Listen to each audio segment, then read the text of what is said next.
I can see your Slido questions, and we've heard from Rob. There's a common theme, as we can see. There's one around investment there. More money is required. What can be done to bring that money in? Not just how much money is it, but how do you facilitate that money coming into what you're trying to achieve? Paul, if I could ask you, maybe think about what Rob was talking about.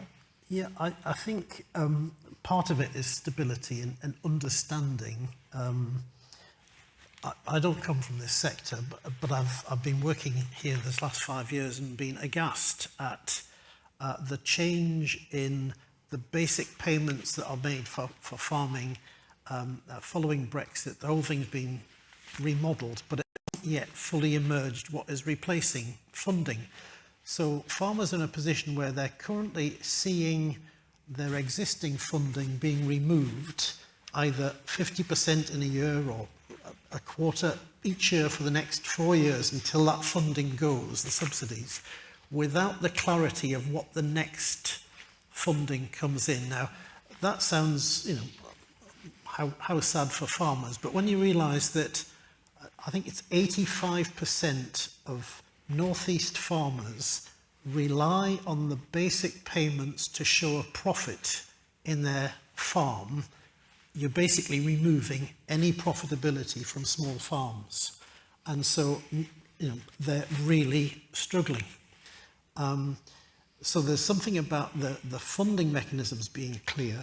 I think the other thing with looking at the funding through biodiversity net gain, nutrient neutrality, we're still in an emergent market. We don't quite know, for example, how much organisations will pay for a biodiversity net gain credit or a nutrient neutrality credit, because those credits have to pay somebody to manage the land to deliver those benefits. So there's an emergent bit, but I think over and above that, we need to be able as a sector to actually start charging what we're worth. And I think it's really important that as a whole, we begin to value what we're doing much more than we do. That a lot of this is done by charitable trusts, and we need to move away from that model to a much more commercial model, because if we don't, we're not going to get the level of funding or commercial leverage that we need to make the kind of once-in-a-lifetime transition for both climate change and biodiversity. We need the cash, we need the people, we've got to do it. So we're going to have to fight for that fund. Thank you. Zoe, we know there's a lot of investment needed in the water industry. We're familiar with all the problems that are in the press. How can that be delivered? And are some of the things we're hearing about today helping to draw in that resource? So for us, working in partnerships definitely does help to draw in that resource, and I think you get a lot of benefits by working together. We've already kind of investing resource into trying to improve the situation. I know and seeing the questions kind of coming, we are already investing quite a lot into reducing our combined sewer overflows, of improving water quality. We're constantly looking at that. And we're just looking at our plans for our next business period, which will start in 2025. And there is a significant increase in what we are wanting to spend and what we're asking to be able to spend in that space to really make these big improvements. But as I mentioned in the talk, it's not just, the solution isn't just about building concrete, it's about looking at how you could deliver on that solution as well. And that's bringing in not just concrete solutions, but nature-based solutions as well. Okay, thank you. David, you talked about BNG, biodiversity net gain. That's not something that's going to bring money into a local authority to help you manage all these new innovative approaches. Can you see ways that you can use those systems to help resource what you do, make sure it works in the long run? I mean, we all know that local authorities are strapped for cash anyway. As I say, the money that the government has given us for the extra burdens does not cover that resource, so we have to find that elsewhere. I add that to things like climate change. The council declared climate change emergency in 2019. We didn't have anybody in position to do that job, so we've had to resource that as well. So there's extra burdens in an already strapped authority. So without government increase, I mean, developers have to pay for the monitoring and management for 30 years. But they don't have to pay for the assessment. So planning application fees haven't gone up to a point where it covers the resource that we have to monitor those plans that are submitted. Difficult situation you're facing, isn't it? Yeah. And is that 10% uplift enough? That's one that we're asking ourselves in the Wildlife Trust, and we'd like to see more. And I think all these nutrient neutrality schemes as well, it shouldn't just be neutral, it should be more, if possible. I'll answer that one then. The 10% is the minimum. We can ask for more, but we have to have the evidence. And it's about how you get that evidence, because, as I said before, if it hadn't been introduced by legislation, developers wouldn't be offering it at all. And I think it's so difficult when you're dealing with a planning application to then go to appeal when we ask for 15%. But we have to then have the evidence. How do you get the evidence? You've then got to resource that as well. So you've got to find resources to provide the evidence to then say it should be more than 10%. 10% is what the Environment Act says. Mm-hmm. So the difficulty is, whilst the government is saying you can go above that, you've actually got to evidence it, and you end up with appeal arguing the case about why it's 15, why it's 20%. Again, not a difficult job, a very difficult job you've got. The other thing we've been focusing on in all your presentations really is different uses of land. So it's land from agriculture to wetlands, it's land being used to provide operational functions for Northumbrian Water, it's BNG. They don't make it anymore, as the phrase goes. How do we balance the other needs for land around food production, amenity, recreation? What can you do within your role to try and help with that? Planning, I think, is an obvious example. I mean, obviously, you don't need planning permission to change agricultural uses between arable and farming, as in like cattle or whatever, grazing. I think the difficulty thing is that landowners can latch onto the fact that there could be a financial gain in BNG and nutrient neutrality, because there's a thing called stacking. Land can be used for both. So you could take land out of arable production and contribute to nutrient credits. The nutrient credits are currently working at £1,870, £750 per kilogram tonne. So that's what they're currently working at, but that could change depending on how much it costs to buy land to take into it. But that basically takes out of production, and that's the question, is that how you actually balance the fact that to meet nutrient credits, bear in mind that farming is a contributor to nitrogen, because people fertiliser on the land and things like that, so that goes into water courses. Unfettered, where they're using the planning system by controlling housing developments and wastewater and overnight stays, we're not controlling the farming industry. So there's other things that can be done. But biodiversity net gain credits can be used on the same land as well. So there may be that farmers actually see it as a financial benefit to take land out of. They can still farm it, but farm it in a different way. So you're not putting nitrogen onto the land, you're using sustainable farming methods and things like that. So it's literally, again, with the price of food going up, it's how you actually balance the fact that, are we taking land out of farming production? We put nitrogen, farmers put nitrogen on land to get bigger carrots, to get bigger potatoes. That's the reality, isn't it? That they don't just sort of do it. So then they get a bigger yield, which supplies the nation, etc. in it. So it's very difficult to balance that. It is. Just to come in on that, I think it's not an either or. I think you can often do these things as a balance. Mm-hmm.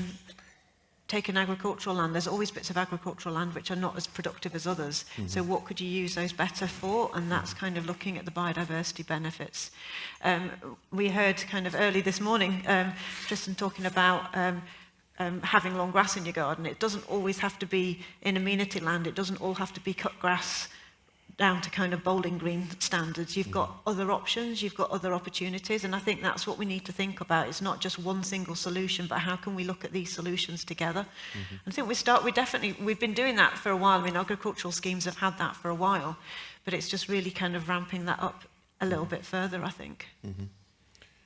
If that land can generate income in different ways, Paul, you're talking about large areas working across a catchment. How do you help farmers to look at those? I think they're already looking at it. I mean, farmers have been farming for centuries and they've worked out how to make money from the land. I think that more and more are aware that there is a shift, a transition from what we've been asking farmers to do for the last, 100 years. There's a great phrase that a guy called Tom Peters uses. He talks about monomaniacs on a mission.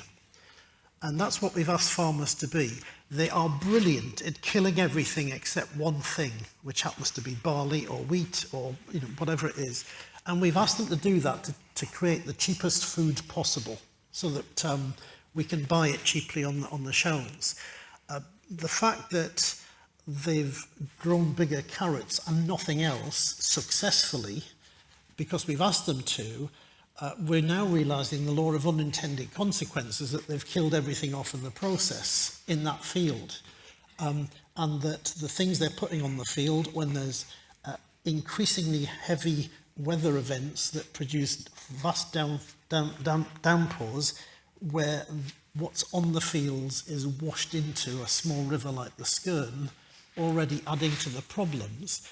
They're aware of that, and I think what they're looking for, the kind of funding mechanisms that will enable them to do things like regenerative farming, will enable them to have a more balanced use of the land and make money. I mean, one of the things that become apparent this week, for example, is that if you lock your land into nutrient neutrality, it's a long-term commitment. So 125 years. 125 years. Now that sounds great. That's an income for 125 years for a farmer. Except that if you're a farmer who wants to leave your land and your estate to your family, you're now taking a bit of land out of agricultural production and putting it into this environmental thing. And that means it might come out of the protection so that you will end up not getting the agricultural protection for inheritance tax, which was designed to enable farmers to leave a whole farm and estate to the next generation. So they might have to pay 40% of their land goes off to do that. So they're all saying, actually, I'm not going to do that for my family's sake, even though the deal sounds good in 120 years. Actually, I can't do that because of the unintended consequences of a tax law. So I think there's some real heavy, duty shifting going on. You and I need to pay more for our food, basically, and just get used to it. And eat less, throw 70% less away. We enjoyed food that otherwise would have been thrown away at lunchtime. So we need to get smarter on all of that stuff. I think the other thing is, the people in this room, so here's the question. Who's going to change the environmental conditions in Teesside? It's the people in this room. You and I are the leaders in our community to make these huge changes that are needed. We need to get smarter. We need to grow into our pause and just realise that if we don't make the changes, if we don't push politicians, if we don't push local authorities, water boards, things aren't going to change. So we need to learn to use our voice and to use our pounds wisely to bring those changes about. But we've got all the talent and all the commitment and all the passion, and we know how to do these things. So let's just continue working, but actually thinking much bigger about what we can do. There's a question that came up that's disappeared now about ecologists. Somebody asked about how there was a reluctance to employ an ecologist, and what about the other Tees Valley? There's never been a reluctance in Darlington. We've kept the post open. We tried to employ an ecologist about 18 months ago. We interviewed, we offered the post to somebody. I suspect they went back to their organisation and said, I've been offered this post, and because they're a finance and scarce resource that they probably offered them more money. We have employed one now. Hartlepool, I know, have been out for advertisement recently. Durham have been out for advertisement recently. I attend the planning managers in the northeast, and it's recognised that ecology is a scarce resource, and we're competing against private practice, and they can offer often a lot more money than local authorities. So even if we try and appoint, and the one I've appointed, I'll be wrapping up in cotton wool and not letting them talk to anybody else, because I don't want to look. It's been how I've tried to get somebody, and I was having to look at things like golden handshakes and things like that if we hadn't appointed. So that is the difficulty in that. So, and another question, sorry, that I'll just, while I'm on, if you don't mind. I'll just sit here and listen to you. Crack on. Somebody asked about credits from Natural England and what's that used, and that legitimising pollution. Any credits that Natural England get by administering the system is reinvested in creating more credits. So I don't understand the bit about legitimising pollution, because what they're saying is we're taking nitrogen out by them buying land and following it and using it in other sustainable ways. It's actually taking nitrogen out of the land. So in effect, everything that Natural England puts in, I think it was something like 30 million that they said that they were going to use for mitigation schemes, will be reinvested in further mitigation schemes. And that doesn't have to just be following land, it could be wetlands, and there's other mitigation measures. It's not just about taking land out of agricultural production, it's other measures that can mitigate against it. Thank you. There was a question there before really as well about tax breaks for the fossil fuel sector, and a couple of people have mentioned it's things outside the environment sector which are influencing what's happening, whether it's income tax or inheritance tax or whatever. If you could go to government and say change one thing, not an environment law, something else which is impinging on what we do, what would that be? I'll pick on you first, Paul. I think it would be something to do with just recognising that it's going to be those legislative changes that, you know, we've announced that we're going to go, you can't sell petrol and diesel cars, new petrol and diesel cars from 2030. It's going to be on those kind of scales. And I think we just need a more ballsy government that's going to say that about fossil fuels and say, look, I know there's a lot of pain involved here, but actually, at what point are we going to say, I'm going to kick the habit of driving my petrol car off? At what stage am I going to kick the habit of using all the petrochemicals rather than, you know, make the change that's going to make the difference? Not for our generation. We're going to see some serious weather coming in the next few years. We know that. People in this room know that. Wetter, warmer winters with 65% extra rain falling on us. Drier, hotter summers with 45% rain coming in shorter bursts falling on us. Right? And we've got El Nino starting. We're going to see some serious weather in the next few years. And at some stage, we're going to have to shout louder than everybody else. And we're going to have to come up with those clever solutions to say, this is what we can do with our land, this is what we can do with our water, with our rivers, with our seas to make a difference in the longer term. But it is going to be a longer term problem. But I think it's going to be legislation. It's going to happen at the ballot box. Okay, Zoe? I mean, I think there's a lot of things happening, a lot of changes happening at the moment, but one of the things I would probably want government to do is to make sure that all of their ambitions align, because sometimes they don't. Sometimes we've got different targets that don't work together, so by meeting one you're actually having conflict with another, and I would probably challenge government to make sure their individual ambitions actually collectively make work and make that big picture that we're trying to aim for. Okay, David? I forgot what you asked, to be honest. So if you could get government to do something, what would they do? I mean, it's about backing us up with legislation, backing the planning system up with legislation. But I've just been watching a few other questions that probably will come back to me as well. You're easily distracted, aren't you? I am, yeah. It's just it's because some things are coming back to me, but it's disappeared again. one was about ecology and the Tees Valley. What I would say is that we are looking at our ecology resource to share that with the Tees Valley where we can. So if there is the capacity, we would actually, we've already said, had talks with the other Tees Valley authorities to say that if there's capacity, that we will share that resource or sell that resource, if you like, to other people. And we may even try and get another ecology post and maybe on a lower level, like a graduate, to try and develop them, to get them in the system, because that's the problem is everybody's looking for ecologists that can just go straight in and fit in and do the work straight away.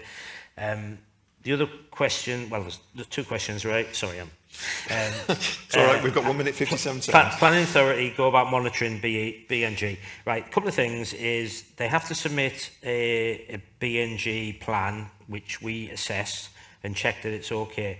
But there's also legislation coming in that we can fine people if they're misleading or do misleading information with that plan. So we can monitor it, and hopefully the legislation will put the teeth for us to be able to deter people from doing that. Next one is development may remove habitat for red-listed farm birds, etc., and BNG in an area that benefits invertebrates, etc. Is this a desirable outcome? There's other legislation. BNG and the BNG plan does not take out legislation which covers things like great crested gnus or dormice. That is covered by separate protection. So somebody can't put a BNG plan which affects the habitats of those sort of things. Great crested gnus can be dealt with by district licensing and be moved, etc. So the BNG plan does not sort of overcome other legislative positions that protect species. We'll go to the last question then, which is just gone off our screen, but it's a cheery one to end on that one of our audience has put in. Is it too late for humanity? I'll give you each 10 seconds to answer that. Paul? It's up to you. It's up to everybody. Less than 10 seconds. I Zoe? think I would agree it's up to everybody. We all have to, we're all in this together. And we none all of us have will to get do it. out of this alive. It's even cheerier. Some of us sooner than others.